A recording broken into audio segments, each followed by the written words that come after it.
Movimientos de masa usando redes neuronales. Y el trabajo que vamos a presentar es parte de un trabajo mucho mayor que hemos estado llevando a cabo durante cerca de 2 años y medio con un fondo de Prociencia. Incluye también una comunidad, dos comunidades en línea, que están en Caraballo, que también vamos a hablar brevemente, pero vamos a enfocarnos fundamentalmente en la comunidad cercana al distrito de Mariano Melgar en Arequipa, que es donde se ha aplicado la técnica de redes neuronales para tratar de determinar el impacto. Teniéndose, ojo, el impacto como la pérdida de los damnificados producto del deslizamiento de masas. Nosotros hemos establecido eso como función objetivo. ¿Cuánto es esa pérdida que se puede expresar? Es cierto, alguien diría en términos de la cantidad de personas que han fallecido, otro diría en términos de las construcciones destruidas, otro diría en términos de las unidades monetarias que significaría la pérdida de actividad económica o incluso también las viviendas. Todos esas posibilidades de impacto, una medible, por la cual nos hemos quedado como función objetiva, ha sido la de unidades monetarias que las personas logran reportar como pérdida producto del evento. Esa ha sido la función objetiva. Entonces, que hemos nosotros utilizado. Que vamos a presentar con mi tabla Jorge Vargas Flores de la Pontificia Universidad Católica, el doctor Miguel Fernández, también profesor de la Universidad Católica, la magíster Esteli Vela, que también es egresada de la universidad, pero ha servido en este caso como consultora en Arequipa para el trabajo de campo. Y el proyecto que les hablaba es entonces este de acá, que ha sido financiado por Prociencia y de la cual ha sido copartícipe, en este caso la Universidad San Agustín de Arequipa y también la Universidad de Washington University, que nos ha apoyado en la parte de geología, por su profesional, al cual también ha participado en el trabajo de campo tanto en Arequipa como en Lima. Entonces, ¿qué es lo que pretendíamos? Decía al inicio, establecer poder determinar la función objetivo, que es el impacto, y su explicación a través de la medición de variables causales que pudieran explicar entonces cómo iba a ser ese impacto. Pero sabemos de modo empírico, por ejemplo, que si las personas tienen una casa con infraestructura que es, digamos, susceptible a colapsar, producto del movimiento de masas, claramente va a sufrir más daños, más pérdidas que una que tiene material noble, por ejemplo. Eso es algo empírico que todos más o menos podamos compartir, ¿no? Si es una construcción frágil, vamos, en términos más sencillos, frente a otra que tiene una construcción más robusta, construida con material más adecuado, con un diseño quizás también donde había un consultor de alguien especialista en estructuras, también con un diseño apropiado de la urbe, claramente va a ser el impacto menor. Pero también hay otras variables de las cuales nosotros hemos explorado en la relación causal. Entonces, hemos sí incorporado lo clásico que la literatura ampliamente está documentada, que son la parte de las variables geofísicas y en un espectro mayor geomorfológicas. Es decir, sabemos que para que haya un huaico tiene que haber la confluencia de determinados factores que están asociados a estas variables. Por ejemplo, un suelo apropiado para desprenderse, por ejemplo, que no haya una vegetación abundante, porque saben que la vegetación sirve como aglomerante para el suelo, que haya una pendiente también adecuada, es decir, una característica geográfica adecuada, que haya una cantidad de lluvias también importante, que el mismo suelo en sí mismo tenga características propias de la geología que permita su desmoronamiento. Toda esa confluencia de elementos, que son los que ampliamente han sido desarrollados en la geología y que hay modelos de simulación bastante desarrollados y precisos, se han considerado también. Y adicionalmente a ellos hemos considerado aquellas variables de las cuales yo hablaba que están en relación más con la situación socioeconómica preexistente, que sumado a las condiciones antes mencionadas, entonces configuran todo el bagaje de variables que han sido determinadas en una relación causal.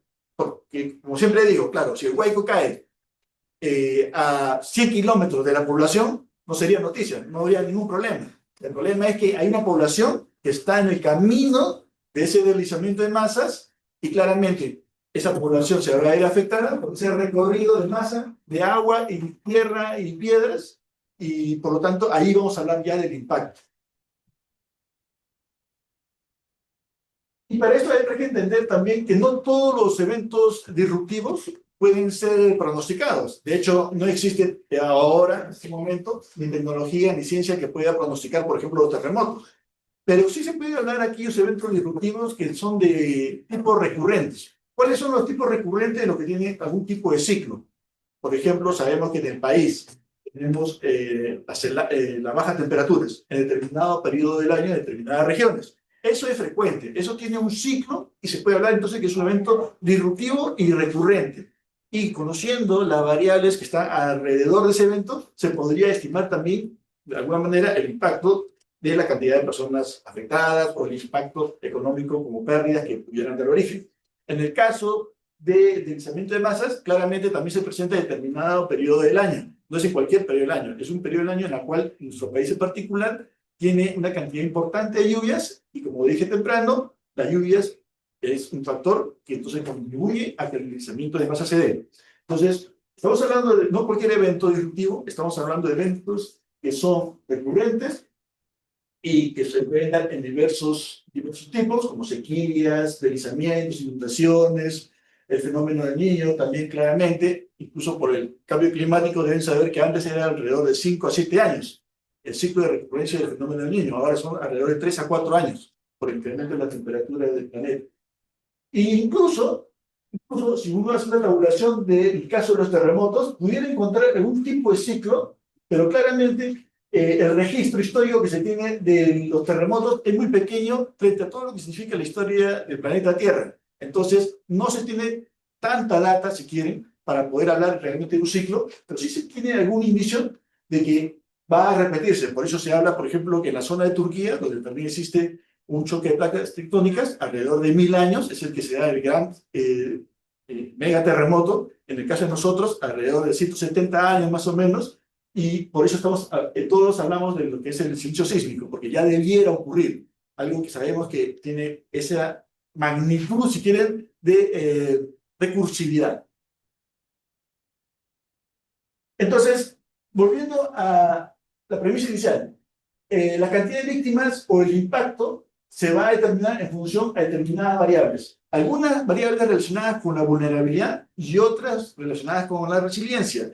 Entiéndase que en el ámbito de la vulnerabilidad es todo lo que ya está subyacente y puede ser medido.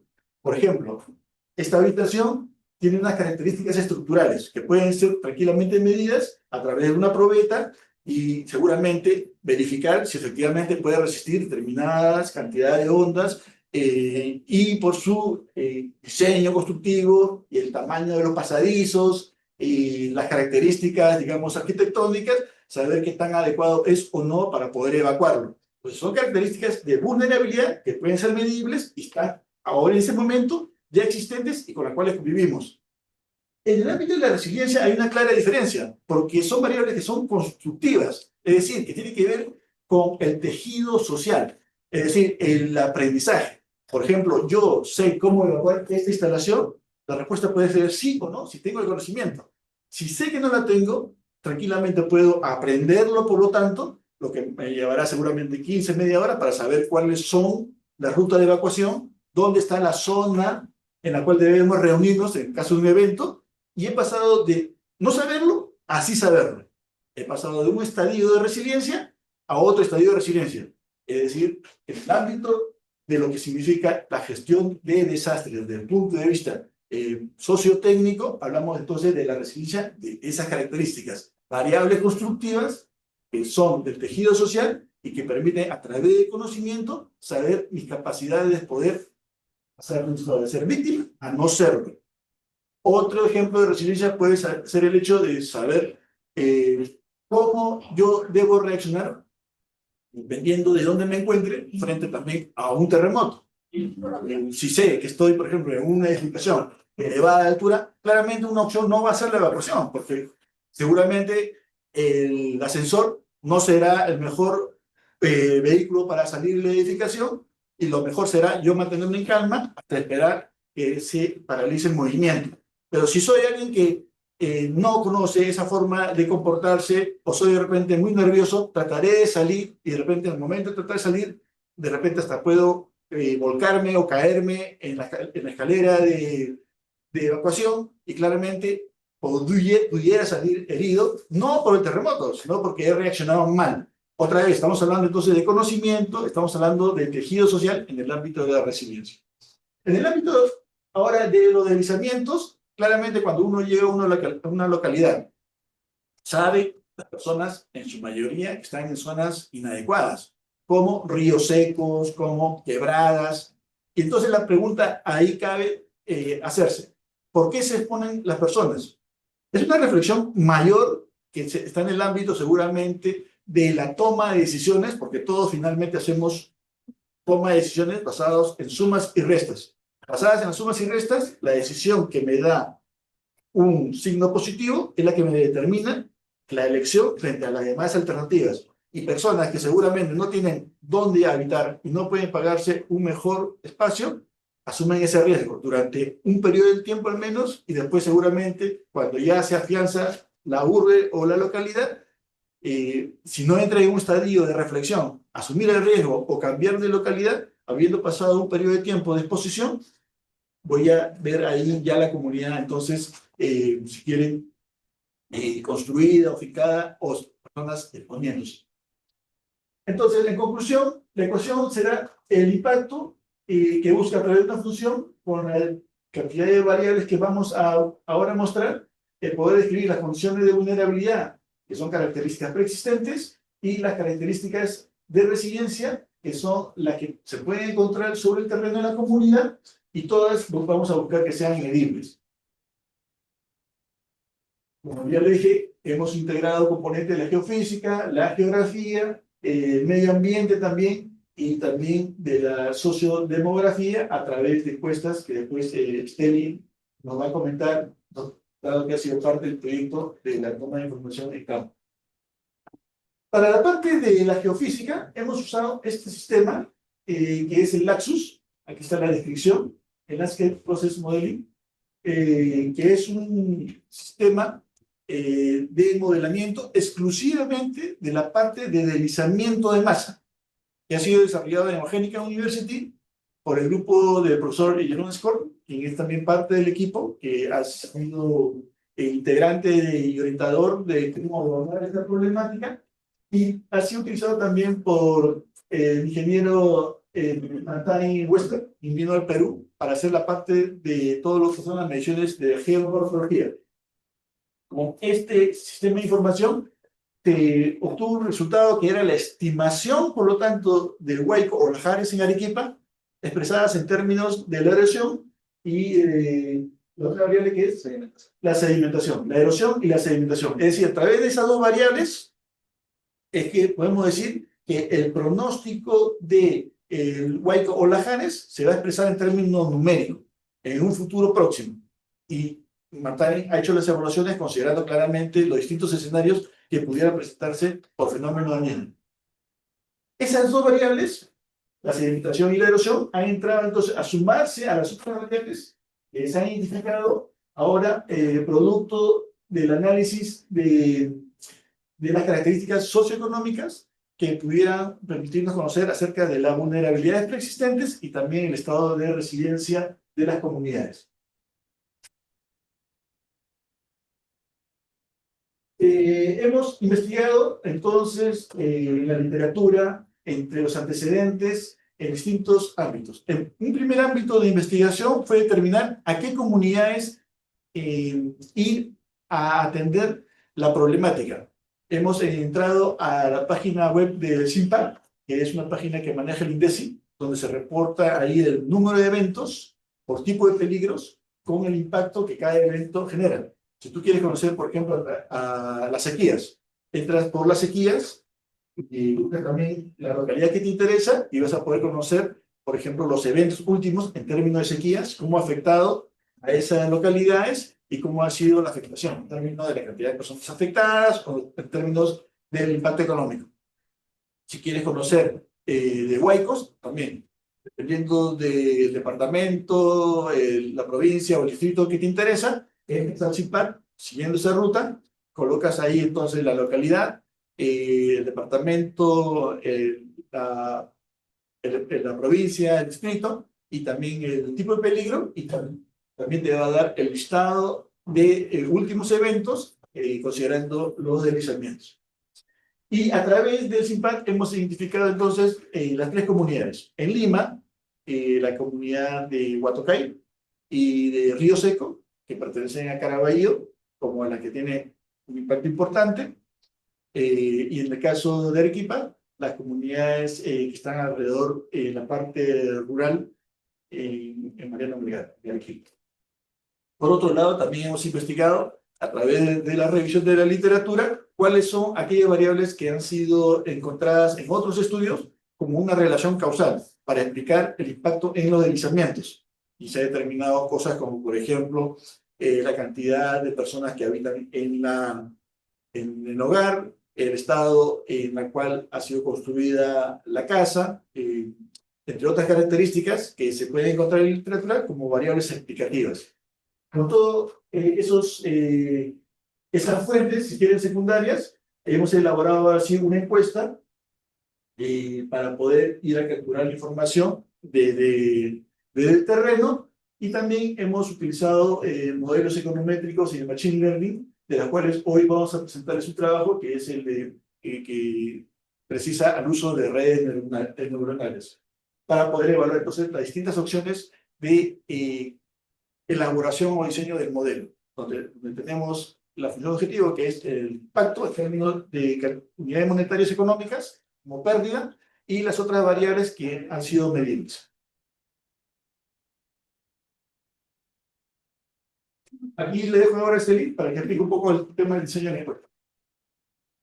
Bien, bueno, ¿cómo están todos? Mi nombre es Juliana, yo soy politóloga y me he encargado del trabajo de campo en Arequipa. En este caso, para poder llevar a cabo estudios sociodemográficos, lo que hicimos fue diseñar un cuestionario de encuesta que se aplicó en la zona alrededor de la ciudad de Guardianeros, en Mariano Melgar, en Arequipa.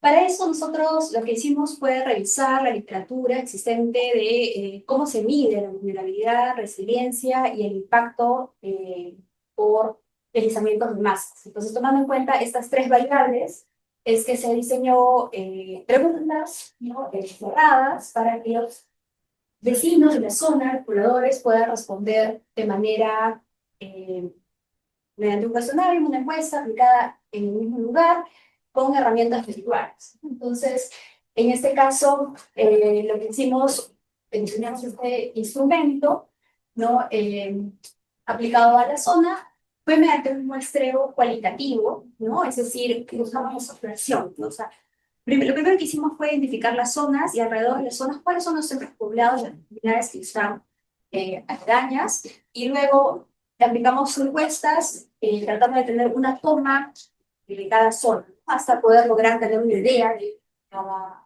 cada zona. En este caso, entonces, el cuestionario reúne 35 preguntas, dentro de las cuales tenemos básicamente como tres partes. Una primera parte de datos sociodemográficos, edad, género, número de integrantes, presencia de adultos mayores, niños, ¿no? Y por otro lado, también características ya que nos dan indicio de vulnerabilidad, ¿no? Como por ejemplo, si hay personas con enfermedades crónicas, si es que hay algún tipo de analfabetismo, nivel educativo, estructura laboral, ¿no? Formal, informal. Eso nos da una idea, digamos, de cuáles son las fortalezas que tiene también esta actividad. Luego también vimos aspectos de resiliencia, ¿no? Es decir, qué tan preparada está esa comunidad para poder hacer frente a alguna situación de impacto, de riesgo. Por ejemplo, si tenía redes de apoyo, ¿no? Si tenía participado en algún grupo social, si le podía ayudar, contaba con algún tipo de sus ingresos también, ¿no? Digamos, permitiéndoles enfrentar estas condiciones. Entonces, en suma, digamos, se trata de tener una caracterización socioeconómica, ¿no?, de de toda la población que está alrededor, o un muestreo me permite tener esta, esta información, ¿no? Entonces, por el lado ya hemos visto la variable vulnerabilidad, resiliencia, y por el lado de la variable de pérdida económica, cómo medimos el impacto, ahí lo que hemos tratado de utilizar es variables numéricas, ¿no? Que nos permitan dar algún monto estimado de los ingresos del hogar, ¿no? Y también las pérdidas que han tenido, ¿no? Tratar de monetizar las pérdidas del hogar. Entonces, pasando a los resultados, ¿no? Como pueden ver, esta es la quebrada de Guarangueros, que se une con la quebrada de Guarangal. Y alrededor de estos unión de quebradas, que digamos es la zona de mayor riesgo, según la literatura y como hay profesor, según los fuentes que tenemos en Perú, hay cuatro, digamos, asociaciones que se identifican, ¿no? Primero está la Asociación de Villa Los Olivos, que está en la parte alta. Y luego tenemos Héroes del Cenepa, tenemos San Jerónimo y Miguel Grau, ¿no? Entonces, la encuesta se aplicó en esas cuatro zonas. Bien. Y ahí está la quebrada. Entonces, vamos a hablar un poco sobre lo que esta descripción de estas comunidades, ¿no? Entonces, en el caso de, tenemos Villa Los Olivos, ¿no?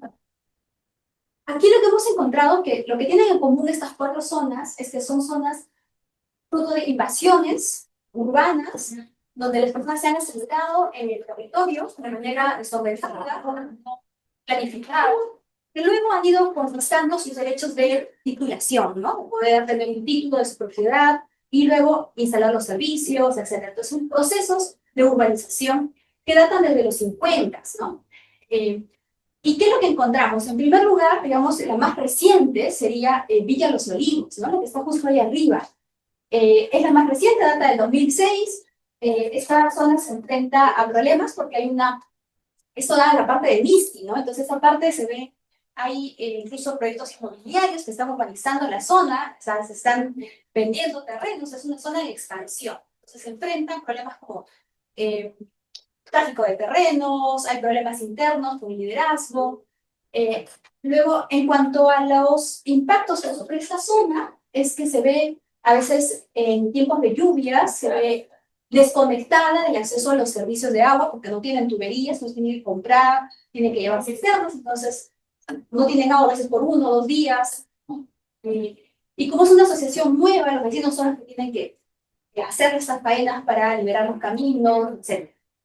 Luego, por otro lado, tenemos la Asociación San Jerónimo, que data del año 2000, ¿no? En este caso, este es San Jerónimo, ¿no? Es un distrito, como ustedes ven, ya mucho más poblado, más urbanizado, cuentan con servicios de agua, desagüe, luz. Las vías no están asfaltadas, como ven, los caminos son muy difíciles de transitar, ¿no? Y justamente, dado que es una comunidad ya de hasta 25 años, se organiza haciendo faenas comunales para poder limpiar los caminos, hacer obras, permanentemente se reúnen cada domingo. De hecho, justo fuimos a su reunión, ¿no? En la asamblea comunal. Entonces, eso les permite, digamos, lidiar con esos problemas, ¿no? Bueno, ahí primero está Villa Los Olivos, ¿no? Justamente los vecinos son los que tienen que estar haciendo sus faenas, y San Jerónimo, que está mucho más cohesionado, más urbanizado, tiene más tiempo también, ¿no? Por otro lado está Héroes del Cenepa, que es una asociación ya más antigua, el 96, están más consolidados. Entonces, como ustedes pueden ver, ellos ya tienen pistas asfaltadas, tienen más infraestructura, más obras del Estado, ¿no? Y por lo tanto también tienen menos impactos, ¿no? No tienen tantos problemas, porque tienen obras de infraestructura, diques, contención, que les permite no sufrir tanto en épocas de lluvias. Y por el otro lado está Miguel Grau, que es mucho más antigua, data del 58, pero que es una zona que se está expandiendo hacia sus bordes, ¿no? Entonces, al expandirse, se están expandiendo hacia la quebrada. Y justo en la quebrada también es donde hay trabajos de minería, de castajo, mineral de construcción. Entonces, es es, digamos, la problemática que genera la zona de Miguel Grau. Entonces, esa es una caracterización un poco de las zonas. Como ven, todas tienen ciertas cosas en común, pero también diferencias, ¿no? En cuanto a tiempo y consolidación. Luego, la recolección de los datos se aplicó, por un lado, entrevistas con autoridades locales, con los dirigentes comunales, con las personas que incluso van al campo, ¿no? De las propias gerencias de desarrollo social, del CISCO, ¿no? Para poder tener una entrada de cómo es esa zona. Y se aplicó en total 17 entrevistas y también los cuestionarios, ¿no? Teniendo una muestra representativa de cada una de estas zonas. Aquí justo estaba uno de los vecinos, ¿no? Que me está explicando un poco cuáles eran los problemas que había en las quebradas, ¿no? En relación a la quebrada. Entonces, los problemas que se tuvo durante la aplicación del campo fue, en primer lugar, la geografía. Como ustedes pueden ver, es una zona muy difícil de acceder para los propios vecinos, al no estar asfaltado, ¿no? Y es una zona de riesgo. También, por otro lado, era a veces la desconfianza de las personas de dar información, ¿no? Porque justamente como buscan titularse al estar en una zona de riesgo, ese es un impedimento para lograr el título de propiedad. Entonces, la gente no quiere decir que está en una zona de riesgo para no perder la posibilidad de titular su vivienda. Bien, bueno, entonces, en cuanto un poco a los hallazgos que se tuvo del estudio de Arequipa, ¿no? Es un poco, digamos, medir cuáles fueron los impactos diferenciados de cada zona, ¿no? Y la caracterización también de cada zona, ¿no? Lo que se ve es que hay zonas mucho más consolidadas que tienen, por su tiempo, mayores infraestructuras que le permiten sufrir menos el impacto de las lluvias, mientras que hay otros que son más recientes, ¿no? Como Asociación Villa Los Olivos, como fueron los propios pobladores vecinos que tienen que hacer sus obras, sus faenas para poder descompactar los caminos, etc. Entonces, eso es un poco lo que se encontró en el trabajo. Vamos a pasar ahora a lo que se encuentra en el campo en Lima. Sí.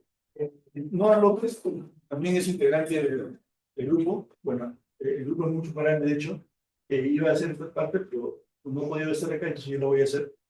Lo que se hizo en Lima es básicamente similar a lo que se hizo en Arequipa. Yo voy a remarcar algunas cosas interesantes que es bueno conocerlas para quien quiera entender la problemática de su trabajo como en una comunidad así aislada. En primera instancia, lamentablemente todavía en nuestro país, esos pueblos que son fronterizos y que nacen de esta manera de la informalidad y de la invasión de tierras, por el mismo hecho de que son zonas que no estaban planificadas al inicio, no queda claro a quién corresponde, por ejemplo, la servidumbre para el pago de tributos. No queda claro de la misma autoridad si tienen que llevarla o no servicios o asegurar elementos básicos de lo que significa el servicio como parte de cualquier ciudadanía que corresponde por el pago de servicios que hacemos nosotros. Entonces, ese es un punto uno. Cuando la primera vez entramos en contacto con Huatocay, de hecho no sabía si pertenecían a Lima o ya a la provincia colindante con Lima. Y las mismas autoridades de Caraballo tampoco lo tenían claro y tampoco sabían si iban a poder del todo o no brindarles lo que ellos querían, que en ese momento la prioridad era el agua, por ejemplo. Ese es punto uno. Punto dos, también es importante lo que mencionó Steli, que vas a lidiar con actividades económicas que están dentro de la informalidad, pero también dentro de la ilegalidad. Como bien lo dijo Steli, por ejemplo, el tráfico de tierras. Entonces, no son zonas del todo seguras. Incluso, como lo comentó Steli, incluso hay lucha de liderazgos, porque hay gente que seguramente invadió con otro grupo y tiene la idea de que son, por lo tanto, los primeros, los que deben liderar a todos, y vienen otros grupos, y así es como una lucha de poderes, ¿no? Pequeña si quieres, uno representa a 100 personas, otro representa a 150, pero es una lucha de poderes que también dificulta el poder hacer el trabajo de campo. Y a eso se suma el hecho de también durante estos años, como ustedes saben, en el proceso de alguna manera de privatización y de modernización un poco acelerado que el Estado ha tenido, no ha previsto el poder establecer con claridad ese tipo de servidumbres de uso de los cerros colindantes. ¿Y qué ocurre? Que hay empresas grandes, como por ejemplo el caso de Río Seco, que es la que tiene el control de una estación eléctrica que literal ha cercado el acceso al cerro para poder y hacer las tomas de datos de geología. Por ejemplo, hemos tenido que bordear literalmente todo ese cerro, lo cual nos ha significado desde ya un solo día adicional de trabajo, por todo lo que significa el costo de transporte, el costo de alimentación, las horas y todo lo que significa el trabajo en sí mismo. Entonces son cosas que a priori uno no las conoce en la literatura, porque incluso ni siquiera están referenciadas, no se sabe hasta que uno no llega. Y, por ejemplo, en nuestro caso, ahora sí nosotros vamos a recopilar todo eso en un documento y ya queda como una especie de referente para lo que significa un trabajo posterior, ¿no? De hecho, el término de licencia social es fundamental. Punto uno, porque estás alejado literal de lo que significa de la seguridad habitual en la cual alguien puede pensar que se encuentra en un laboratorio, una instalación, digamos, con algún mecanismo de seguridad, ¿no? Ahí estás alejado, muy lejos de la parte urbana de la ciudad, ni siquiera es Caraballo en sí mismo, es mucho más lejos de Caraballo. Desde la municipalidad de Caraballo hasta Huatocay hay tranquilamente 40 minutos, así el recorrido en auto. Entonces, estamos hablando que ya está aislado. Pero una vez más, ¿por qué se llegó hasta ahí? Porque dentro de las estadísticas del CIMPAD establecía que esas localidades habían tenido mayor impacto y por lo tanto era la que de alguna manera representaba en términos de la afectación frente al aislamiento de masas un importante sujeto de estudio para poder llegar. Incluso inicialmente se había previsto tan solo la comunidad de Huantocay, pero después con los geólogos nos hizo ver que las características geomorfológicas para que sean representativas de la zona del Chillón tenía que ser analizadas en el lado derecho y en el lado izquierdo del margen del río. Y en un lado tenías a Huatocay y en el otro lado tenías otra comunidad que era Río Seco. Entonces tuvimos que ampliar la zona de estudio. Son cosas que se han venido presentando y en el camino hemos tenido que lidiar buscando la licencia social, tomando contacto con las autoridades, pero las autoridades informales, es decir, de la propia comunidad, como el presidente de la comunidad de Río Seco, el presidente de la comunidad, pero de Guatemala, con el apoyo cierto siempre de la Municipalidad de Caraballo también, porque de alguna manera, por más alejado que esté, la comunidad, si ven que vienes con el vehículo de la municipalidad, hay una especie de seguridad o respeto, si quieres, a quien está llegando, ¿no? Y también porque tienen la expectativa, ellos obviamente, que se les escuche, que puedan recibir sus necesidades, sus expectativas de infraestructura que necesitaban ellos en ese momento, que era primordialmente el agua. Incluso algo importante que salió también de contacto con estas personas fue ver que ellos se organizan muy bien para muchas actividades eh, que, que no se entiende bien cómo son transferibles para otras actividades. Por ejemplo, en el caso del agua que les comentaba, ellos en un año y medio lograron hacerse su propio pozo de agua, con actividades de trabajo comunal, con su propio dinero. Ellos mismos hicieron el tendido de su agua para sus casas, dado que no había respuesta por parte de la municipalidad. O sea, se organizaron muy bien para eso. Pero en la parte de gestión de riesgos ya no se ponían de acuerdo. Porque, claro, cada uno decía, el muro de contención debería estar acá. Y otro decía, no, debería estar acá. Porque, claro, tenía cada uno sus intereses, ¿no? Entonces, ahí todavía como que efectivamente tienen legitimidad porque lo representan digamos, esa organización de base, pero no es del todo, al no ser del todo claramente expertos, ni profesionales, ni gente especializada, todavía no integran, digamos, conocimientos necesarios mínimos que deberían permitirles identificar sus peligros, sus zonas de peligro, los recursos que pudieran ellos mejor administrar para poder evitar un menor impacto. La recolección de datos, tanto como Arequipa como en Lima, se tuvo distintas estrategias. En el caso de equipo de fue persona a persona, con un papel impreso que se llenó. En el caso de Huatocay y Río Seco, como hubo el apoyo y presupuesto también para contratar a más personas, se pudo hacer también incluso facilitando un formato virtual que pudo ser llenado y que ayudó también en la parte del uso del smartphone, que ahora todos tenemos, nos facilita la geolocalización, porque es importante entender que, claro, la información que nos suministraba el Laxus era georreferenciada, es decir, la estimación de la erosión y la sedimentación, es decir, el estimado de dónde caería el hueco y de qué magnitud sería. Eso es información técnica de geología, pero eso está determinado por la ubicación, la posición, dónde va a ser, que es distinta seguramente a otra ubicación. Y eso teníamos que cruzarlo con la información de la ubicación de la persona entrevistada. Entonces, la información finalmente pudimos cruzarla. Es decir, cada línea de información está de esa manera. La ubicación georreferenciada, la cantidad de sedimentación, la cantidad de erosión, las características sociales de la familia entrevistada y las características económicas. Esto se hizo durante un periodo de tiempo importante, no fue en un solo día, tuvo que hacer varias visitas de concientización, de sensibilización de la importancia. De hecho, sí hubo apoyo, o sea, no se puede negar. La gente de base sí apoyó para los trabajos de campo. Demoraron, es cierto, porque claramente tienen intereses, digamos, prioritarios, ¿no? Estamos hablando de que son personas que viven de su actividad agropecuaria, por ejemplo. Entre ir a la chacra y cuidar sus campos, va a privilegiar frente a escuchar durante media, una hora hablar, ¿no?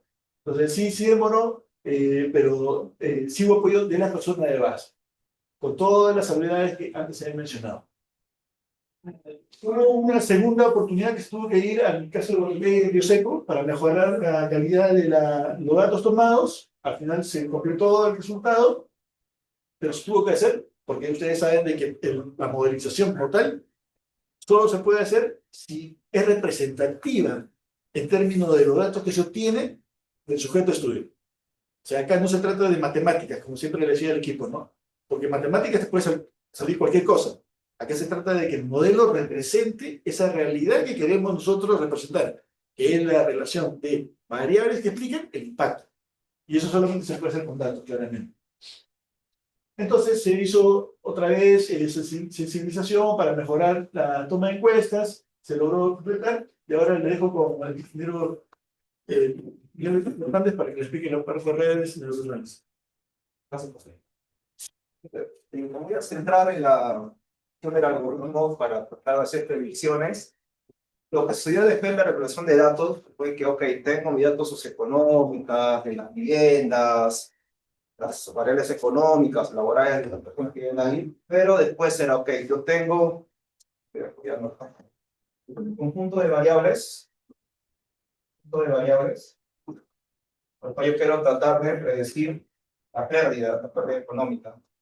Entonces, primero se intentó modelarla como una variable continua, se intentó con varias técnicas de regresión lineal, conocida, de repente también intentamos con árbol de decisión, después con máquina de soporte, y al final lo que decidimos fue, ok, mira, esta variable que es continua, mejor la vamos a discretizar, porque cuando vimos la respuesta a las encuestas, bueno, por ejemplo, esta familia perdió quizás 300, esta 600, esta 0, otra respondió 1000 o valores mayores, o sea, eran valores repetidos. Entonces, en lugar de tomarlo como una variable continua, ok, entonces vamos a tomarlo como discreta. Entonces, ahí se decidió 5 niveles. 5 niveles. Entonces, mi problema ya no era un problema de regresión, sino ya era una clasificación, con el cual ya se intentó, inclusive, ya que mi problema tiene más de 20 variables, se decidió por aplicar redes neuronales. En específico, el tipo percentero, que es el más simple, obviamente fue una primera tentativa. Si no resultaba, no daba buen resultado, se iba a ir aumentando la complejidad. Solamente para hablar un poquito de redes neuronales, ¿en qué consiste? Es un método sofisticado para resolver problemas complejos, que también se implica bastante para temas de inteligencia artificial, resolución de imágenes.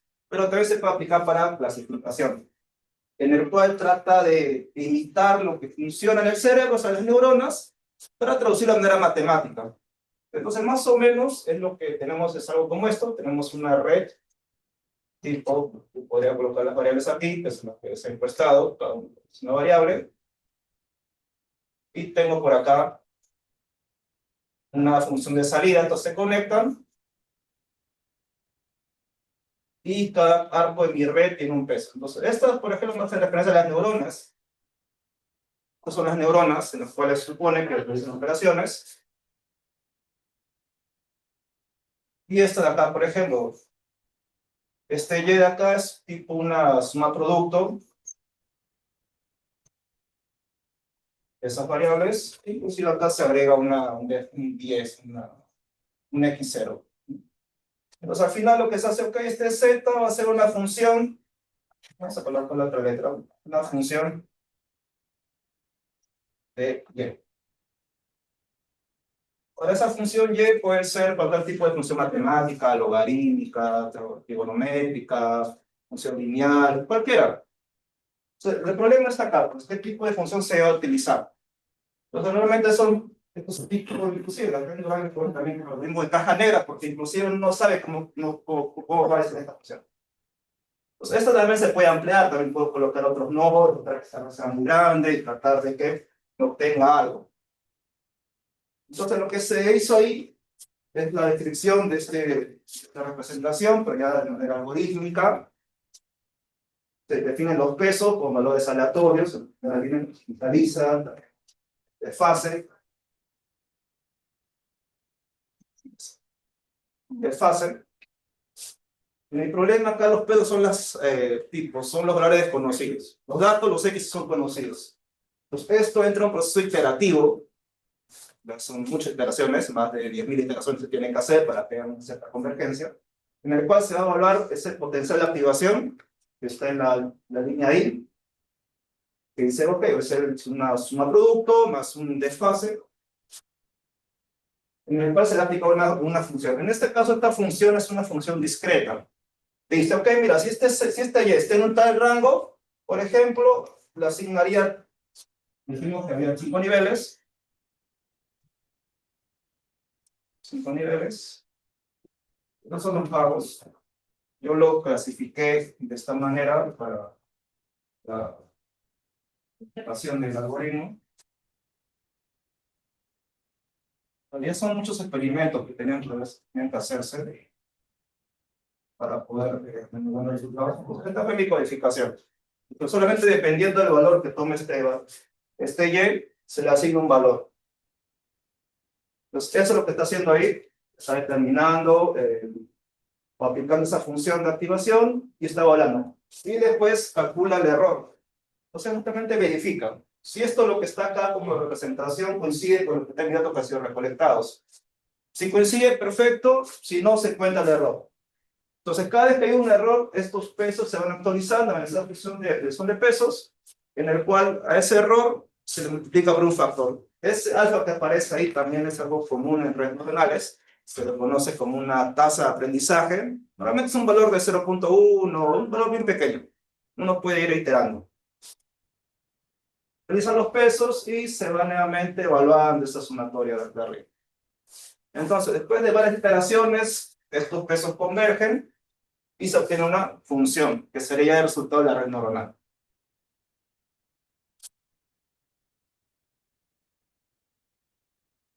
Estos son los resultados de todas las variables aplicando ese algoritmo recursivo. Y lo que se encontró que la red neuronal funcionó, tiene una tasa de acierto del 100%, no hubo errores. Que fue lo que para mí fue una sorpresa, pero se logró el objetivo. Entonces, más o menos lo que tenemos ahí, tipo un indicio para cuando se tengan mayores datos, nosotros podamos aplicar esta técnica, ya tenemos la metodología, y poder obtener una buena tasa de acierto, que es lo que se quiere para que lo tenemos que replicar para Lima también. Entonces, más o menos explicando un poco lo que tenemos ahí, lo que tenemos en color gris son las variables socioeconómicas, pero sociodemográficas. La de verde son las condiciones de la vivienda. Las de color crema son las variables económicas y las finales de azul son las variables de sedimentación y erosión. Entonces ahí más o menos podemos indicar, ¿no? Que aquellos que tienen signo positivo son los que hacen que aumente la pérdida. Aquellas que tienen signo negativo son aquellas que más bien reducen la pérdida. Entonces, solamente para comentar algunas, podríamos decir ahí, por ejemplo, del XB2, que es la edad del jefe de familia. Que me está diciendo que mientras mayor edad tenga mi familia, me genera más pérdida, en teoría. Inclusive se tiene que analizar por qué sucede eso. O de repente la XB3, XB4 me dice la cantidad de niños o mayores a 65 años que se cae en la familia. O sea, mientras más presencia de ellos, aumenta la pérdida. Igual por acá las personas de vivienda, mientras su vivienda tenga mayores por instalaciones, se generan más pérdidas. Lo que sí me sorprendió fue esta variable que me dice la cantidad de personas con trabajo formal. En teoría parece que no afecta. Si una familia tiene integrantes que tienen trabajo formal o informal, parece que no tiene algún impacto real.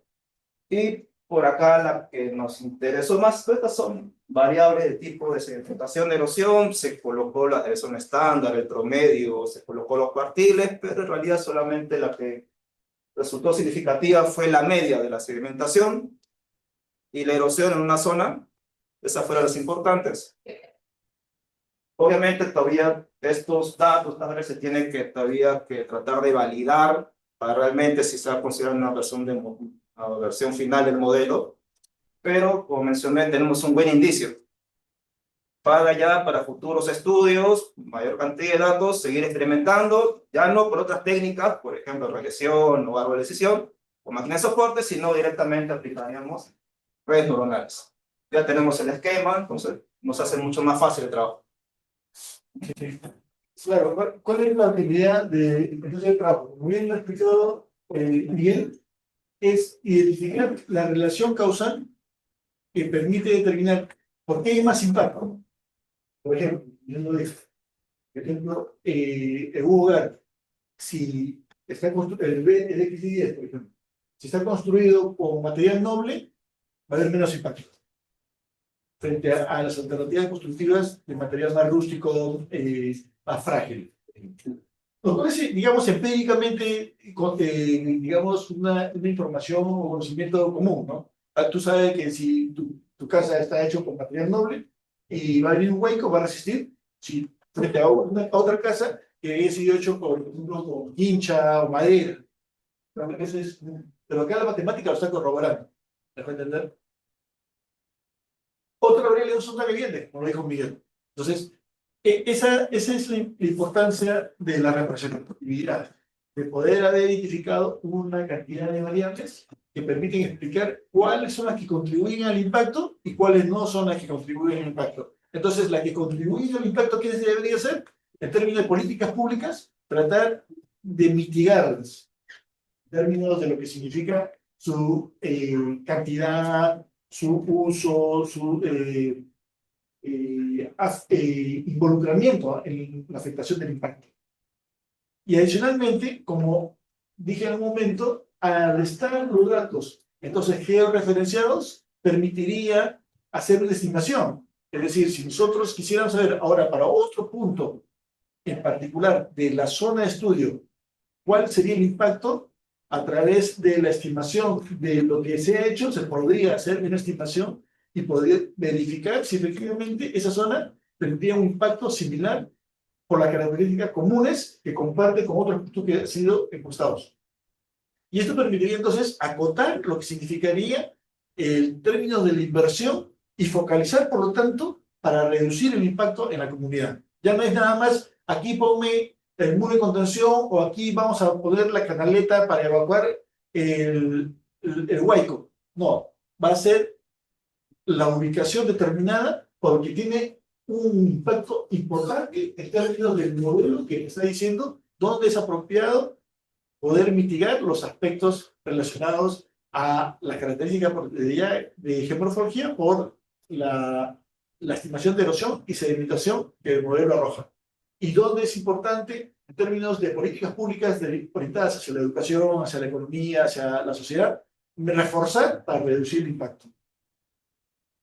Ese es el modelo, es, como dijo Miguel, es robusto y replicable, y ahí da su importancia de que entonces hayamos terminado este trabajo y que esperamos traducirlo en un artículo que pueda ser publicado en el Journal, y también pensamos hacerlo lo mismo con otros modelos y ya se escapan un poco al ámbito de la aplicación que hemos dado ahora, pero que están más en el ámbito de la econometría, que tiene el fin final similar: poder determinar un modelo representativo para la medición del impacto producto de divisas internas. Muchas gracias.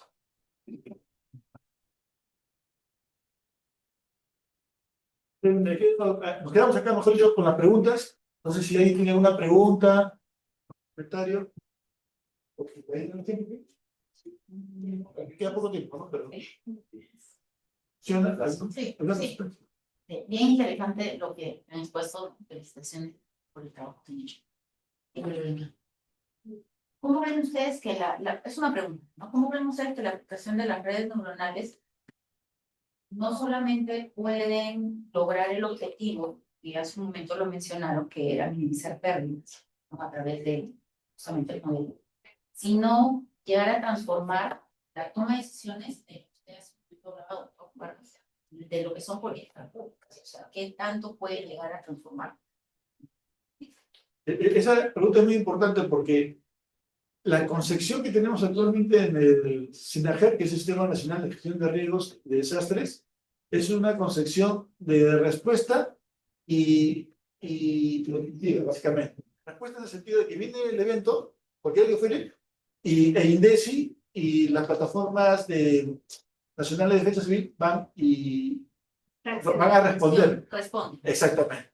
Y preventiva, ¿por qué? Porque lo que se tiene como instrumentos, sea en el CIPAD o SIGRID, que son herramientas que se han creado para monitorear, igual siguen siendo en el sentido de decirte dónde están los riesgos, de qué tipo son, pero modelos todavía de estimación prospectivos, o sea, qué va a pasar, son casi nulos, yo diría. Lo que existe es lo que estamos haciendo en la academia, como lo que acabo de presentar, que basado en el histórico y basado en la complejidad del evento disruptivo, hacen estimaciones para anticiparnos al evento.